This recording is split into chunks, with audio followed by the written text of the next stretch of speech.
Hey, this is Squirrel. I'm here with Dale. It's episode 4 of Keyboard Commandos. Today we're going to talk about how everybody wants a TV show, but me.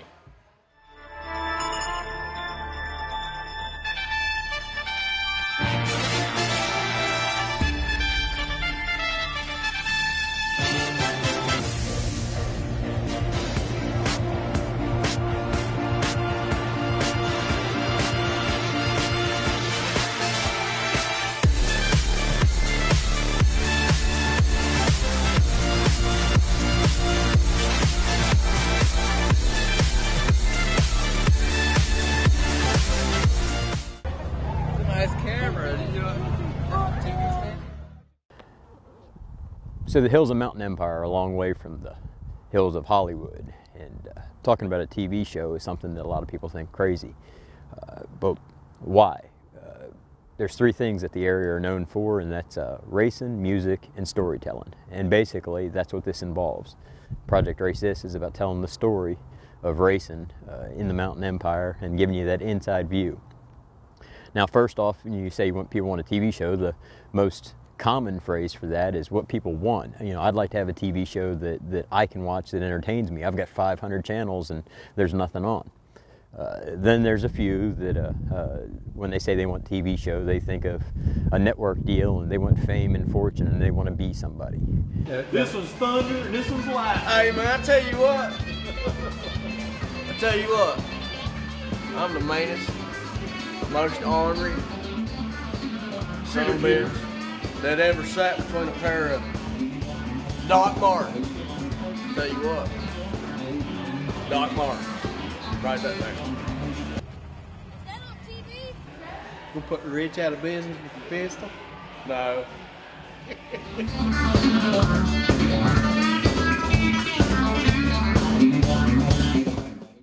We want to give you an inside look at what we see. We want you to hang out with us and see what we see, because we don't need a TV show. We've got direct entertainment right in front of us.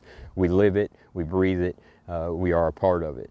The first thing you're going to do when you find a TV show is obviously not talk to a stay-at-home dad. That's the farthest thing from a producer you can have, but people in the area will know that our crew has been around giving people the show since the days of night moves. And when it comes to racing, they'll know we've been around since the days of speed in Johnson City when we had the speed shop. First thing we've got to do is we've got to find a host. And we don't want somebody who wants fame. We don't want somebody that'll cheese it up. So that's why we bring you Squirrel and Dale.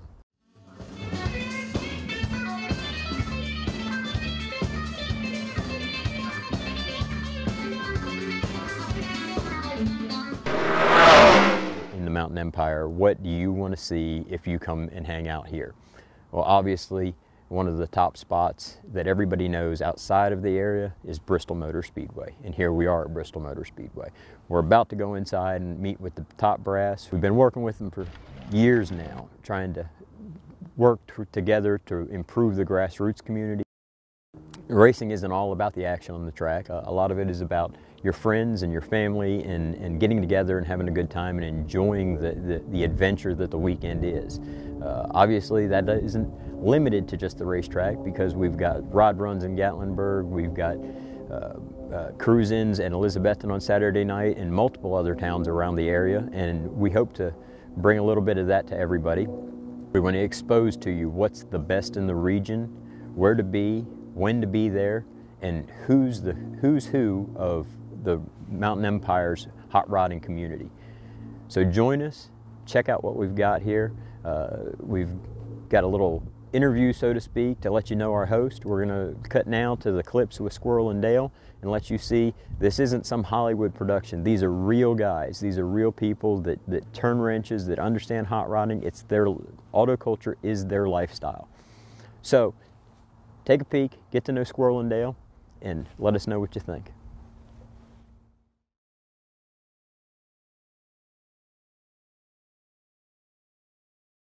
Starting a race with a gun. Are you referring to one and done? Tell him to go to V Street and start a race with a gun. Yeah. Where I come from, if you pull a gun out, it's most likely not going to end well. You don't start a race with a gun, first of all. This ain't the Kentucky Derby. And I've got a prediction for Rich Bitchinson's new show. It's going to be Fail. that show is going to be one and done. Write that down. Put that, run that up your flagpole and see if anybody salutes you. You know what I'm saying? Google that. Google that. It was airport racing. And we know we had dry drop. lakes racing, arm drop. Yeah. Well, that was really in the 50s. You know, that was drag racing on the street. They had, well, in the movies it was always like some hot chick with a little flag that, you know, dropped it. That was great. I would much rather see that than Bitch Richardson. And but you know, it really isn't about TV or fame. It was never about that.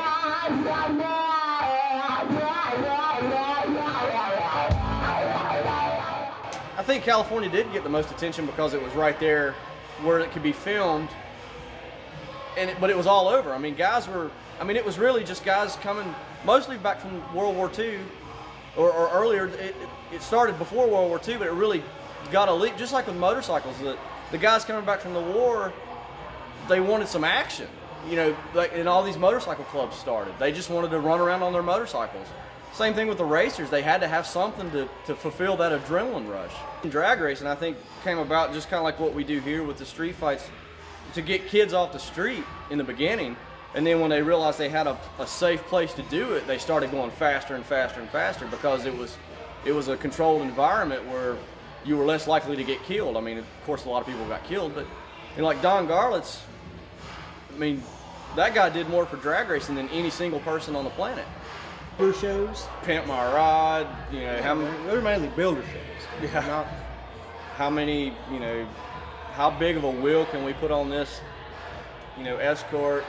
How many TVs can we put in the passenger side door panel? For me, if you're going to do a car show, why would you not start at the heart of what hot rodding is? yeah, like local cruise-ins, car shows, people where everybody can get involved. Right. You know, what was that show that Jesse James came out with with Austin Speed Shop? He's an idiot. Austin Speed Shop was like the coolest hot rod shop in the country. You know, like SoCal's been there forever, you know, but Austin Speed Shop was like the Mecca, the new Mecca.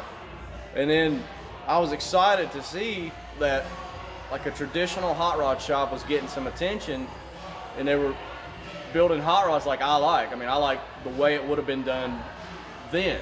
Like, you know, not independent front suspensions and you know, just bare bones hot rods. Stuff that people built in their backyard. Yeah, in their garage that wanted to go to the drag strip or land speed racing.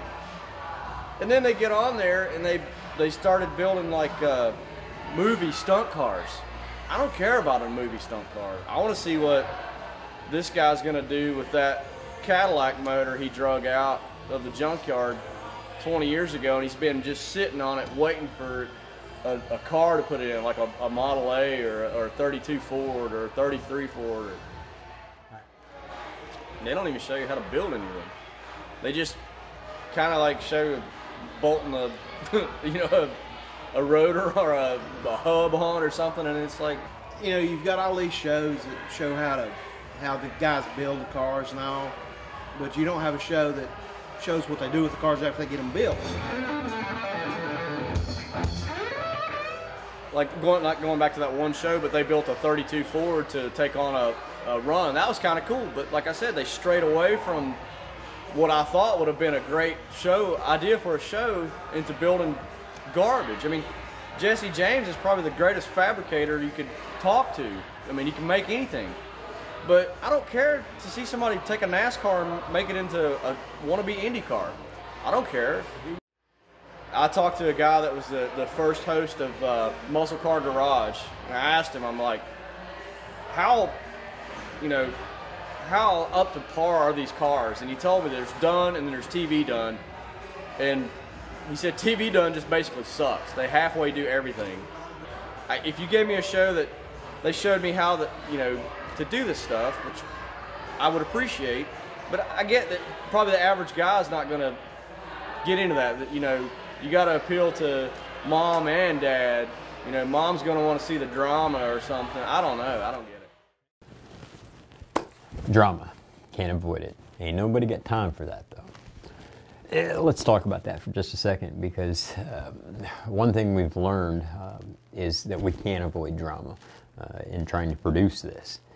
We can try to keep it off of whatever we put on camera, and we will keep it off of a TV show. But this isn't a TV show. This is just our production blog. Yeah, we try to polish it up a little bit here and there, but again, it's kind of thrown together, and it's to let you see what we can do. If you Walk away. I can walk away if you can walk away. Come in, walk away. I have to, but I ain't coming back down. So will you boy. If they hadn't stopped Brad, Brad would have killed Kent Rose. I'm Willard Kinzer from the Mountain Empire, and you can race this. I just got to see the video. Yeah, Kent just takes things too far. That's the problem. You know. I know Kent all my life. He's just a loudmouth is all he is. I mean, Frankie, what, dude? I ain't got nothing but love for you. Then stop fighting everything with me, and let's put our fight where it needs to be. You're not benefiting nobody, Frankie. You're not helping nobody, dude. You won't listen. That whole meeting is because of what we've done. That whole meeting's because Red Whitmore wants it, Frankie. No, it's not. Red sees what goes on with the Virginia Laser. He sees it. He's going to play off that. It's not because of you, him, or me. Why do you think Virginia Laser is what it is? Because I've put forth with Tom and helping, and we pulled everybody together. It didn't just...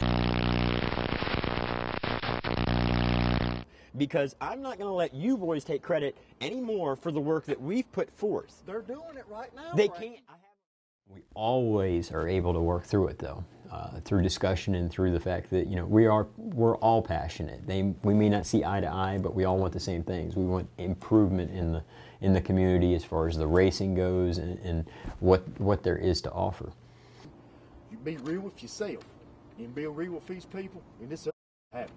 Because you're sitting here trying to do things that are outside of your realm of what you can do, man. I've always done things outside of my realm. You just got to deal with repercussions.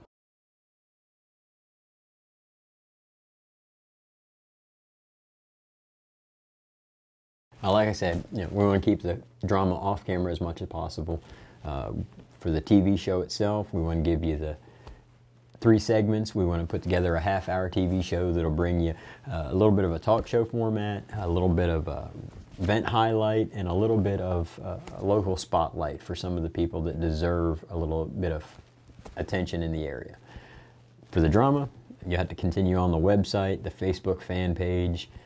You know, get involved with us, be it at an event or at the track. You know, come see us at Rod Runs, come see us at the cruise-ins, come see us at the racetrack, and we'll sit around and we'll bench race a little bit, and you know, you can keep up with the off-camera drama that way. But make no doubt, you know, this story of the underdogs trying to make it in the corporate world, it's not going anywhere. We're going to keep bringing it to you. So let's go back to Squirrel and Dale now, and let's talk with them a little bit more, and maybe go over some topics that might pop up within the community. What I do with my hot rod, I am the purveyor of killer burnouts. Can you go do I take my kids out in it. I go to nostalgia drags. I go wherever. I mean, I drove it to Atlanta 4 years ago for a car show. I drove it to Winston-Salem last year. You know, I just drive it. What am I doing? Probably a burnout. I'm going to do a burnout on Saturday night. Right. I'm on my way to Elizabeth, and then I'm going to hang out there with my friends. I might go to Bonnie Cake and get an ice cream. Maybe give my kids one. I'm going to talk to some other guys that are into cars. Maybe learn something. Maybe show somebody something. I don't know. He's probably going to keep it on jack stands. And It's on the ground. oh, he's going to put it back on jack stands.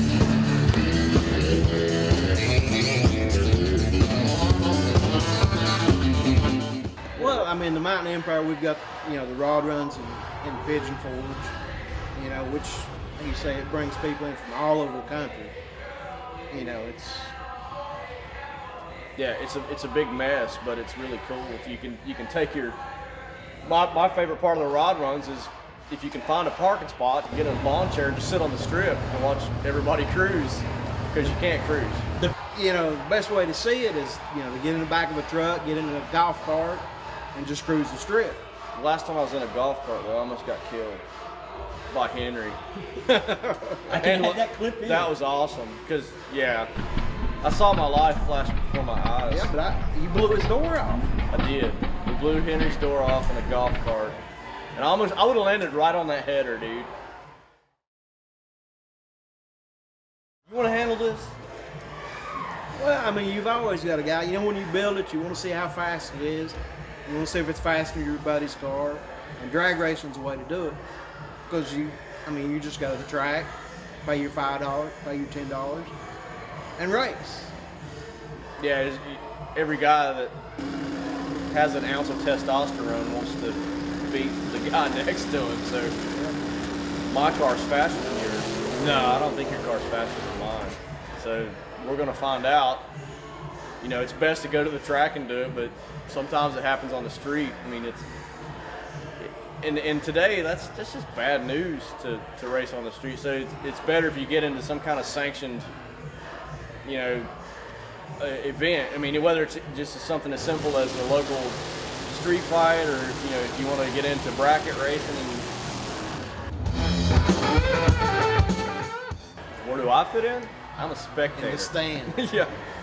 What? I mean, NHRA is just a business. It's an entertainment. It's not racing. It's like WWE. Or NASCAR. With cars. Or NASCAR. Yeah, it's business and politics. Yeah, it's almost, I mean, it's just on this side of being staged. You know, it's like that. Well, NHRA, if you're not running nitro, you're not a racer. I couldn't afford a gallon of nitro, I don't think. A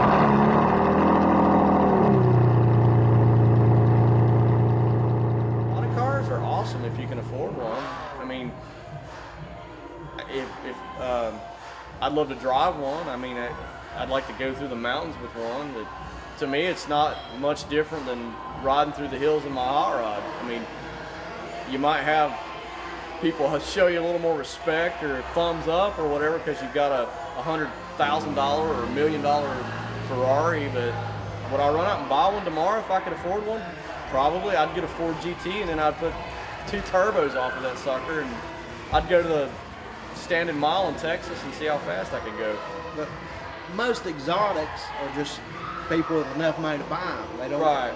I mean, they don't build them. There's very few. I mean, Underground racing. Proline does all the underground racing's motors. You know, big companies build them. People don't build them because they don't. Yeah, I wouldn't know how to work on a Lamborghini. I know one guy in the area. He's a Ferrari collector. I know for a fact that he knows how to work. Your check? Yes, he signs my check too. Great guy. He knows cars. His son knows cars. I've talked to them about cars. These guys get it. But for your average Joe that can just strike a check for a Ferrari, he can't change an oil or change a flat. You know, of course I can respect the Civic. I mean, that's my background. I mean, I grew up street racing, or not grew up, but I mean, I started street racing in DC, and we all raced Hondas because that's what I knew how to work on. And we would basically race Mustangs. And we'd pick on Mustangs we knew we could beat, or, you know, and we would take their money. You know, it's not that much the type of car, it's the owner. You know, if you're a racer or a racer. Yeah. You see these guys with the, like, 8 degrees of camber with their Hondas going to the track. I don't, you know, that's just a kid that doesn't know what he's doing. If he came and asked me to help him with his car, I would. You know, kind of help him along. You know, and you got guys like Brian Fisher that, I mean, this guy could tune, I mean, he could make a lawnmower run an 8-second quarter mile. I mean, this guy, he's a genius when it comes to tuning cars. He grew up racing go-karts and reading plugs. I mean, he's been tuning engines since he was old enough to know what an engine was. Imports versus domestics. Yeah, imports versus domestics at MIR is like the premier event for like an import racer now, because all the sanctioning bodies like NHRA picked it up for a while, but it fell off you know, Nopi had their drag racing series. There's really no place for these guys but an outlaw series. So there's a few outlaw races in like Englishtown, and then there's that's the mecca for an import racer is import versus domestic. And Brian does pretty good. I mean, he's got a street car that is legitimately probably 1,200 horsepower, and I'm being conservative. I mean, the car is stupid. I mean, it traps 180 miles an hour in a quarter mile. I mean, it's ridiculous. Rotaries, you take them out and you put them in the corner. And then you put a real motor in. A real motor. Dude, if you give a Puerto Rican a Toyota Starlet and a rotary motor, you got an instant 10-second car. Hands down. My guy I work with, his wife's Puerto Rican, I told him, I was like, you take her a rotary motor and a Starlet home, she'll build you a 10-second car. He didn't believe me. I don't know if he's tried it yet, but it's going to happen. Talk about him being a big... No. How do you want me to lead into that? We just spliced it in like... Okay. We're filming. Silence on the set. Quiet on the set. Quiet on the set! I get the last Virginia Laser shootout when Lutz had his drag week 57 there. I don't know what to think about that. You know, he manned up and raced Phillips in his IRS 260Z small block nitrous car and his, you know, Little 8-inch tire. yeah, 8-inch tire car, and threw up the. And then, you know, Mikey brings his Pro Mod out and cooks everybody hamburgers and hangs out with us and gets the Pro Mod all ready to go, and Lurch goes over to shake hands and make nice and says, we're looking forward to racing you. It's like the car was on the trailer before Lurch left. Yeah, it's like, it's broke. We're racing who? Then, you know, don't get me wrong, those guys have been nothing but nice to me. But they, you've got similar cars, and I went over and tried to talk them into maybe backing it back off the trailer, and I let them know, you know, I've never even seen Mikey's car maybe make 2 full passes in an 1/8 mile. And this was a quarter-mile race, you know. So Mikey's maybe got 1,000 feet in the Pro Mod if he gets down the track, which is highly unlikely at Bristol. So I was kind of disappointed, you know. I was disappointed. I was like, drag week, you know, almost the top dog of drag week versus our local boy with his, you know, poor boy. I mean, the dude's a fireman. He's a fireman. He's Pro Mod and does chassis work on the side, wanting to race, you know, one of the top guys in the country, and the guy throws his stuff on the trailer. So Maybe it's still Car Road Magazine wasn't there. you know, well, Jeff Lutz, like you. Just next time you come down, we want to see that race, man. I want to see it. I mean, John stepped up. John, you know, John's like, well, is it fair? It doesn't matter what's fair. John's like, I'll race him. I don't care. It doesn't matter what's fair. John let him hang. He lost. The Chevy could have blew the tires off and John won. Just like the Willis most likely would have blew the tires off because the car is insanely, you know, it's a beast. You know, he doesn't have boost control like Lutz has. I mean, he can't come out of the hole at 2 pounds of boost and ramp it up. It's just like, I gotta go. So, you know, next time you come to town, bring it. Let them hang. That's all. I'm just saying. I like you. Let them hang. So AMS 1000, now don't you leave with 18 pounds and then in 2 milliseconds bring Yeah, it? you got to ramp it up to 40 pounds in 2 milliseconds. Yeah. I don't even think it would have time to respond that fast, would it? I mean, would the turbo even be able to? I mean, it wouldn't even ramp that fast. CO2. But it wouldn't ramp in 2 milliseconds. Surely not. It wouldn't go from 18 to full boost. No way. How many pounds of CO2 you got? I don't know. You'd have to have I don't tune cars. I fix it. Not a tuner. If I was, I'd be making a lot more money and traveling a lot more places. Could be in Qatar. I probably wouldn't be doing this crap for Frankie. We've got a little bit of everything from the Mountain Empire. We've got the drag races. We've got NHRA. We've got ADRL. We've got the rod runs. NASCAR. NASCAR. Get her done. Even though that's already been told, but it's part of the area. Yeah, it's part of our history. We just want to spotlight what this area has to offer. Everything. And if you see us out, come say hi and be a part of it with us. Come in and visit. So here we are. We've been gathering footage for the last year or so. We're going to put it all together and show you how it works in the Mountain Empire. If you want to check out what we're doing, you can either go to our Facebook site or racethis.com. Racethis.com. Racethis.com. I love Henry. To the front.